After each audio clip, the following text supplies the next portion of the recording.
How many here want to change the world? Raise your hand. Put your hands up. You guys right now. Okay, so everybody puts their hands up, but isn't it sad how few people are regularly given the opportunity to do so?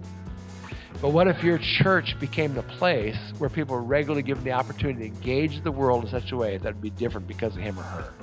Does it make sense that a person can follow Christ for a whole year and not make the difference in anyone's life? So that's the energy that wants to happen. Everybody wants to change the world, but the mechanisms that are now in place are so inefficient that very few people get a chance to be mobilized to do so. So if people are involved in your church because they ought to be going there, or they ought to serve, or it's something I should do, that's not a sustainable force. But what if your church could be a platform? Platforms help turn the willing into the able.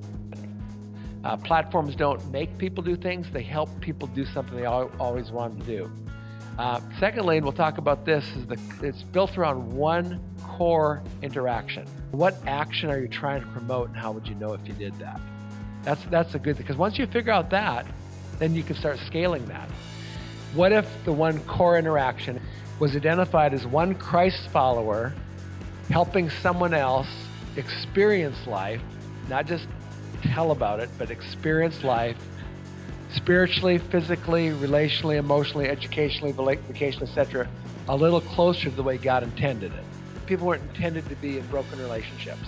People weren't intended to be jobless. People weren't intended to be uneducated. People weren't intended to go hungry. God didn't make them for that. And if we believe that everything that's broken in our world because of sin, that God has put into the heart of somebody to be part of that solution, then how can we tap what's inside them? So now you have one person in the city. Candace is doing this. How can we get 2 people to do that?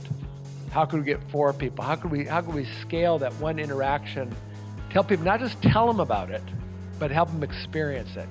And so we become that which we consistently do. And so how do you create tools for people to more consistently do those actions, that core interaction that we want to say that leads to formation, that leads to multiplication?